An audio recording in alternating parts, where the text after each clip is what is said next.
Hi, this is Sarit Switzer, and welcome to the It Is Taught podcast, a podcast devoted to the teachings of Rabbi Shneur Zalman of Liadi as recorded in his most famous work, the Tanya. My hope for this show is to make these teachings accessible and relatable to the average person, regardless of prior Jewish education or affiliation. The episodes follow the prescribed daily study portions and are meant to serve as practical lessons in how to live your life as your true self and develop an authentic and powerful relationship with your Creator. I have personally experienced the effects the study of this work has had on me, and I'm excited to share what I can of this knowledge with you. So please join me on this journey of learning, self-growth, and connection with your source.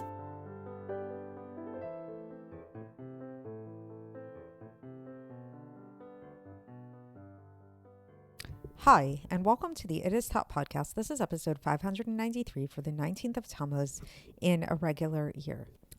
So in the year 1953, two psychologists by the names of James Olds and Peter Milner conducted an experiment at McGill University, which is coincidentally where I went to school and studied psychology. So perhaps that's where I first heard about this study. I don't remember. So what these two psychologists did is they actually set up an experiment with rats where they let the rats take control. So what do I mean by this? Is they set up a lever which was attached to a certain stimulus. And in the beginning, just kind of like as a control, they would see if the rat would go over and press the lever and how often they would do this. And they didn't have the stimulus turned on. And in the beginning, the rat wasn't really so interested in the lever. They kind of pressed it maybe, or they ignored it after a while.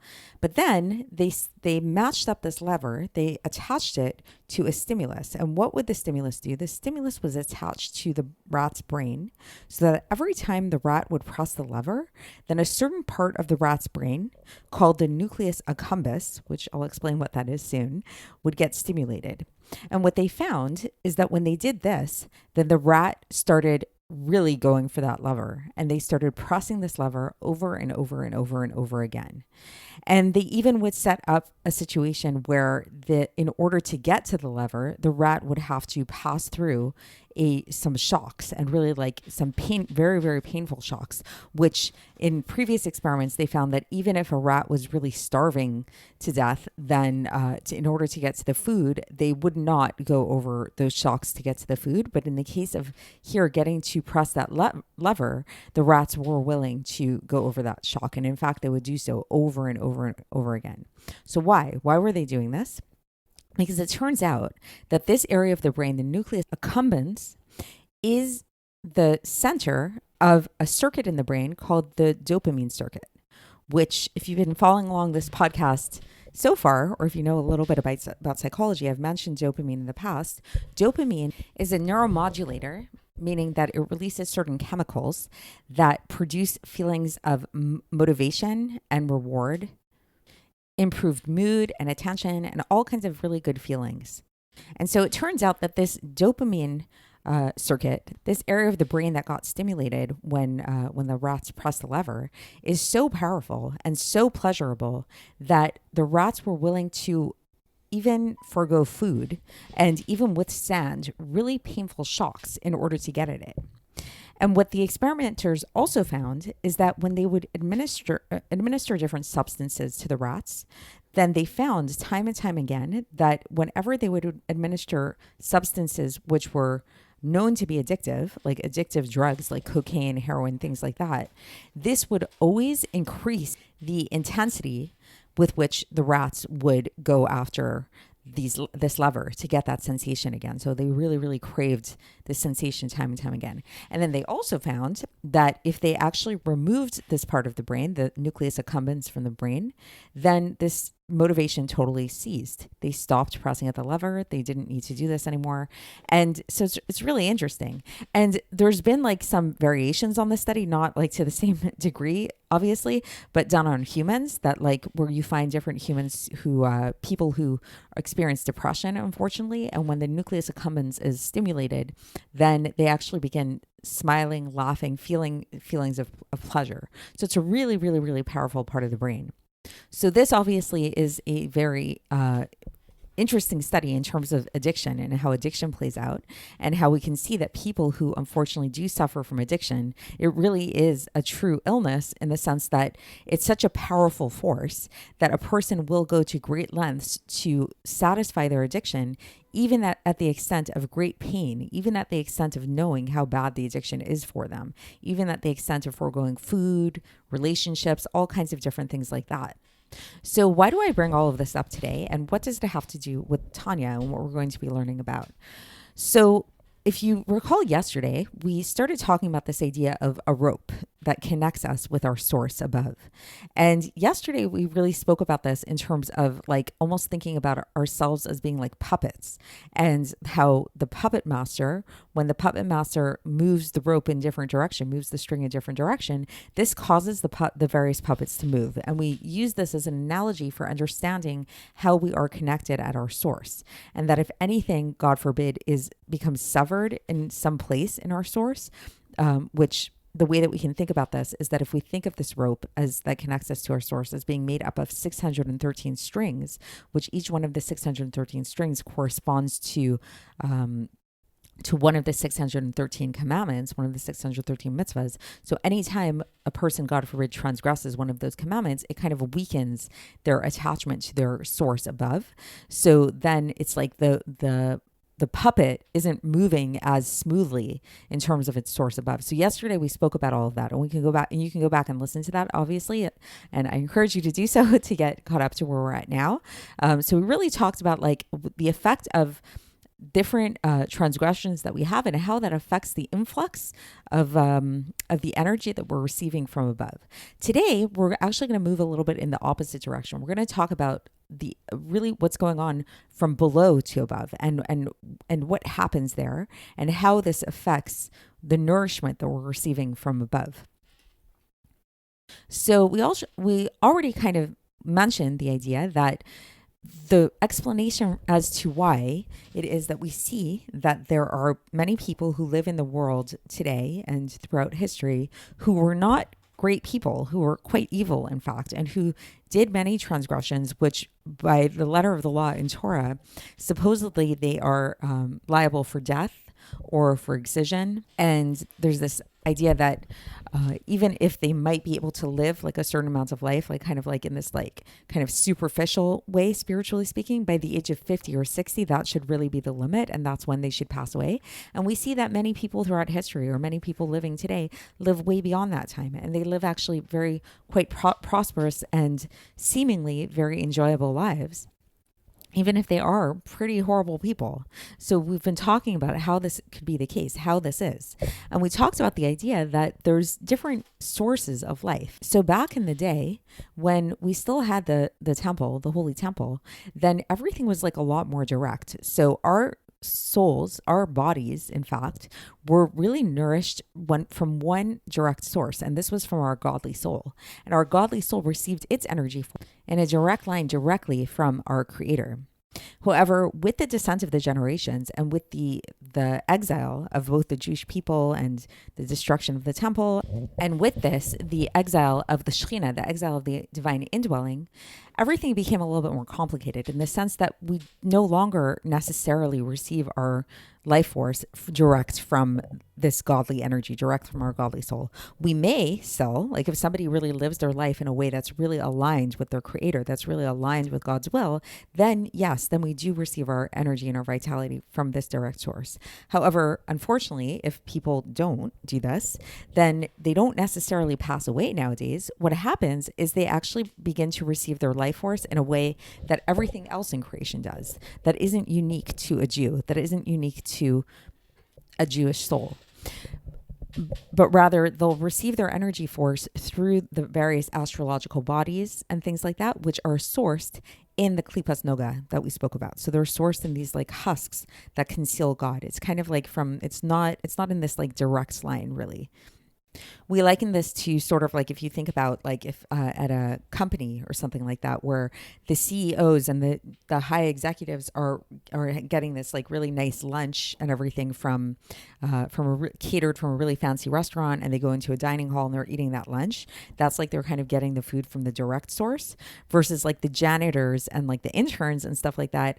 They're just getting the leftovers and they're eating like in their offices in the basement or something like that. And it's like the leftover stuff that is just like maybe enjoyable to them, but it's not really, it's not the good stuff. The good stuff is really reserved for the CEOs and the executives. So what we're going to be learning about today is where our choice comes into this matter, where we really choose where we want to receive our vitality from, where we come to realize that in fact we're not that different than these rats who choose, unfortunately, to press this lever time and time and time again, which may feel very pleasurable for them in the moment, but in fact, they're actually really hurting themselves and they're suffering, and they may even be starving themselves to death just in order to get that moment of pleasure. This is something that I think a lot of people could really relate to today with social media and the internet and things like that, or fast food. Like there are so many things. I was just talking with my friend the other day about this, how there's so many things in our society nowadays that are all about instant gratification. You go on Facebook, you go on Instagram, you get that dopamine hit immediately. Like there have been many studies on this very idea that it's like we're always seeking that next hit because it feels so pleasurable in the moment. When you eat those French fries, when you eat that pizza, whatever it is, you get that instant moment of pleasure, that instant moment of stimulation. But what happens after that is that you get this low and you want more. And in the studies of in dopamine studies, what's been shown is that the more you stimulate these dopamine receptors, they actually need more to be satisfied. So it's interesting. This is maybe a kind of a little bit of a tangent, but dopamine, as much as it is motivation and reward and all of that, it's not really pleasure. Pleasure is serotonin, which is another system that comes after the dopamine. So dopamine in and of itself is not pleasureful. It's what gives us that feeling of anticipation for the pleasure, but it's not true pleasure. It's not true happiness in and of itself. That true feeling of satisfaction and happiness, that's more serotonin. And what happens is that the more we focus on the dopamine, the more we focus on that instant gratification, the further away we get from that ultimate satisfaction. Just like those rats in the laboratory, which the more they're pressing on that lever and they're focusing on the lever over and over and over, the more they're starving themselves, the more they're getting away from what truly could bring them happiness. So this is what we're going to be talking about today in the Tanya, is this exact idea, is that yes, you can live your life in a way that superficially might be very enjoyable, superficially might appear to be the best life. And you can look at these people and it can look like that they're living for a really long time and they're having a great existence, a great life.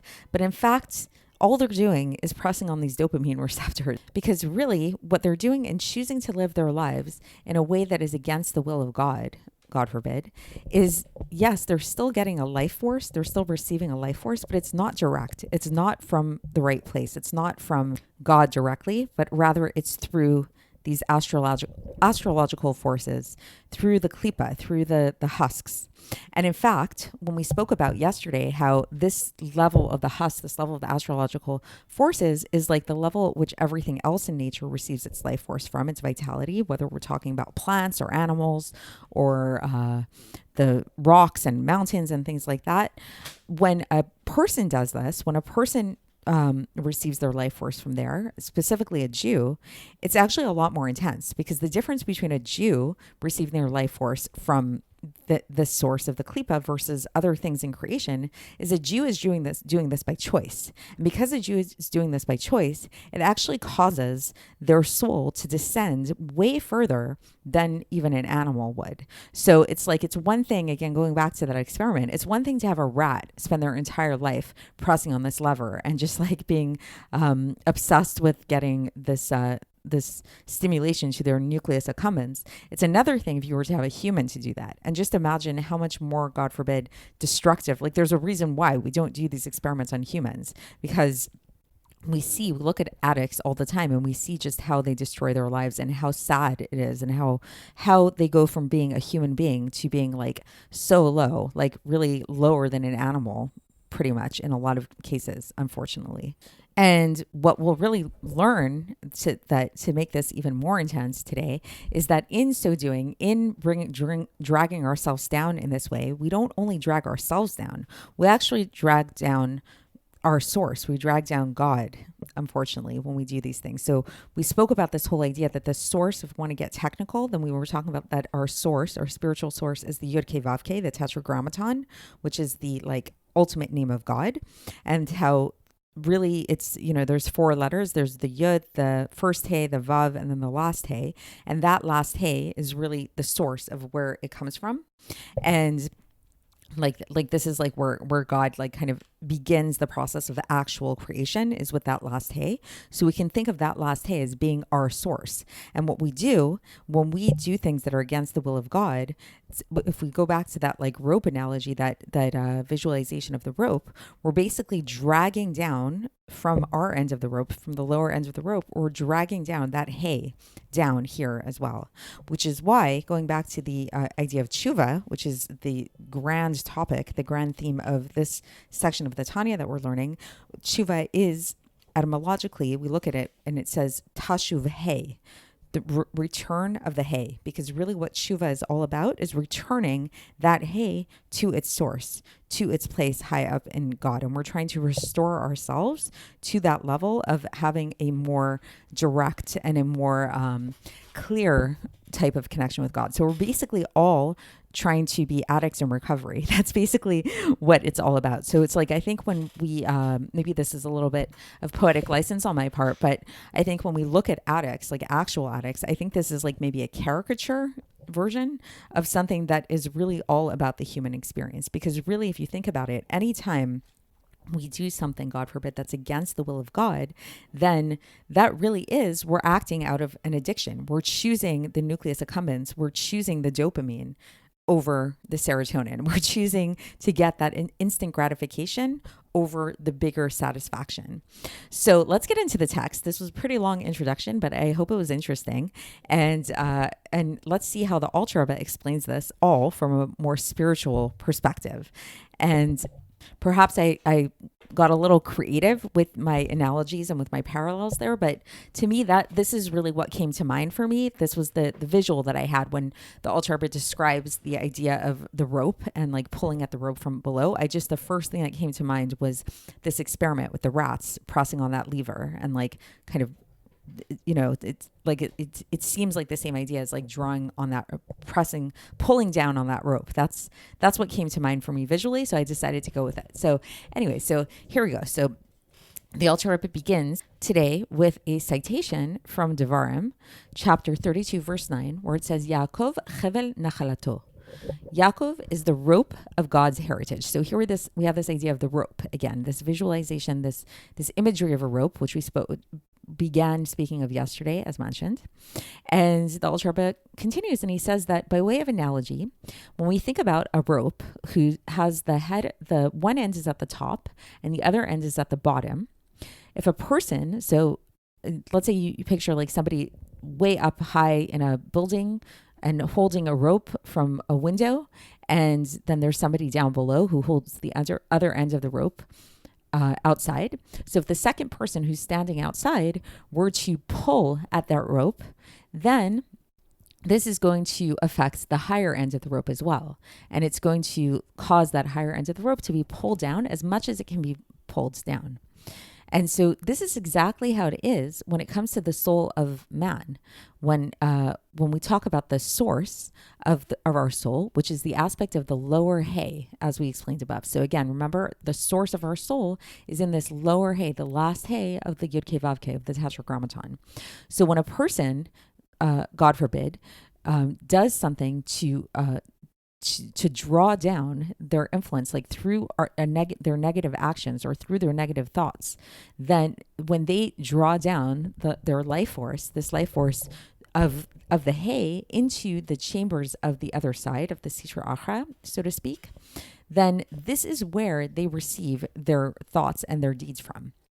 So it's like basically, it's like, yeah, once again, it's like a person can choose where they want to receive their vitality from. So if like a person chooses to draw their energy force from a certain place, then that energy force is going to give to them. So like if a person decides to get their nourishment from heroin, yeah, the heroin's going to give them that nourishment. It's going to feed them. And since that person is the one, he is the one doing this. Like it's not the heroin that's like just magically giving to him. He's choosing to do this. So he's the one that is drawing down this influence. Then he is also receiving a larger portion of this influence from the head. So, and then the Alter Rebbe says, this is sufficient for the understanding. So my understanding of this basically is that like, unlike other creatures in the world, like other animals or plants or things like that, that they receive also from this other side, from this kind of backhanded manner from God, but it's not their choice. So they're just receiving it because that's the way that God set up the world. God set up the world that certain things in creation will not receive their nourishment necessarily in this direct way, but rather in this way of like through astrological bodies and that kind of thing. But versus when a person chooses this, when a person actually says, I want to receive my nourishment from this place, and they focus their attention there, then that influence that they get is going to be a lot stronger because they're actively involved in that choice. And then about this idea, the Alter Rebbe says, he cites the sages. This is from Pirkei Avos, chapter 4, verse 15, where it says, "En be'edenu lo mishalvat harshaim v'chulei," which the translation of that is that it's not within our grasp to understand either the reason for the tranquility of the wicked, and then the section goes on and it says, or the suffering of the righteous. So meaning to say that we don't have the ability to understand truly why it is that wicked people prosper and righteous people suffer, right? Like, why do bad things happen to good people? Why do good things happen to bad people? That whole question. And the Alter Rebbe specifies that it says biyadenu, like in our hands. So why our hands? Because our hands, we're talking about our times, specifically during the time of exile and in the time after the destruction of the Beis Hamikdash. And this is the concept of the Galus HaShechina. This is the concept of the exile of the divine presence, so to speak. Which is where, what does it mean that this exile of the divine Shechina is that this Shechina has the ability to give life, to give vitality to the chambers of the Sitra Achra, which God totally despises. So it's like this crazy existence where God hates the Sitra Achra. God hates these chambers of which come from this other side, which totally conceal him. But yet in exile, what the Shekhinah is doing is it's actually nourishing them. It's actually giving influence to them. And so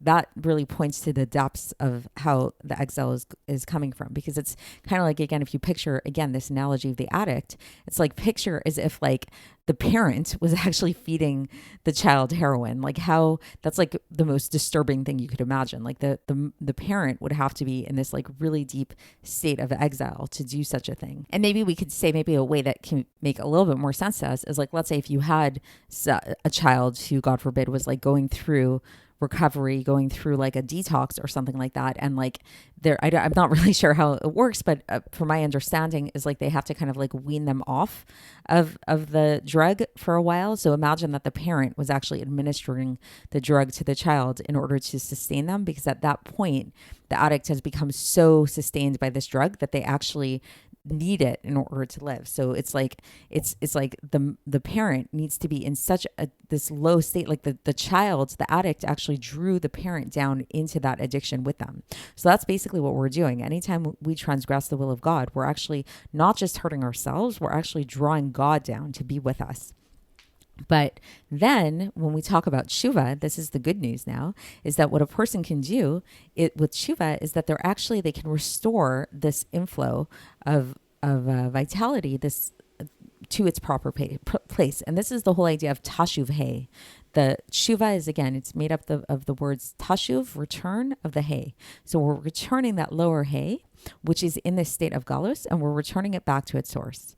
And then this is why, says the Alter Rebbe, and this is how he concludes. If you look at Devarim, chapter 30, verse 3, it says, V'shav Hashem Elokecha et shvutcha, where it says, God, your God, will return your captivity, or those of you who return. And the explanation for this phrase is that it's meaning to say he will return with you. Like, why does it say he will return those of you who return? Like, what's this weird phraseology? It means that God will return with you. And that's why, according to the sages in Megillah, in the Gemara, in Masechet Megillah, page 29a, it says, V'heshiv lo ne'emar v'chulei, that he didn't say that he will bring them back. So meaning that the scripture could have said, God will bring back your captives. But he didn't say he will bring them back. He said he will return. So it's like he's putting himself in that, in the verse itself. He's saying that not only is he going to return the captives, but he himself is going to return together with the captives. He's going to be part of this process of return, of redemption. So it's like, again, basically when we do teshuva, this causes us not only to restore our nourishment back to our proper source, but it actually causes God to be restored to his source as well. So that's the end of the section. So it's pretty intense today. I know, especially the introduction, I really got pretty intense there. And I think I actually forgot to mention where we're up to. That was actually, sometimes I do that. That's the conclusion, the second part of chapter 6 of Iggeres HaTeshuva. So just in conclusion, the basic idea and the basic takeaway is to really think to yourself, like, where do you want to receive your nourishment from? Would you rather receive your nourishment from a place of like instant gratification, from this like dopamine like addiction kind of thing, which we're using these extreme examples of heroin and stuff like that, but really it applies in so many aspects of our lives, whether we're talking about social media, overeating food, and even on a bigger scale, and this is where we become more sensitive, is anytime we do anything that's against the will of God, we're feeding into that. We're feeding into that instant gratification line, like a lifeline. Do we want to be on that lifeline, or do we want to be in a more sustainable, nourishing, wholesome lifeline, which is the lifeline of God? So it's a choice that we have. And it's a deep choice. It's a profound choice that affects not only us, but it affects our source. So I know that's an intense note to leave on today, but that's where we'll leave it. And we'll continue tomorrow with chapter 7, and I will speak to you then. Thanks for listening to the It Is Taught podcast, hosted by Sarit Switzer. This podcast is dedicated in loving memory of my maternal grandfather, Avraham Yitzchak ben Binyamin HaKohen of blessed memory. Music by Shoshana. If you enjoyed this episode and would like to support the show, please share it with others and subscribe on YouTube, Apple iTunes, Spotify, or wherever you listen to podcasts. And make sure to leave us a 5-star review. To find out more about the It Is Taught project, including more information on my soon-to-be published book, please visit our website, itistaught.com. To catch the latest from me, follow me on Facebook, Instagram, and Twitter. Looking forward to speaking with you tomorrow, and until then, have a great day.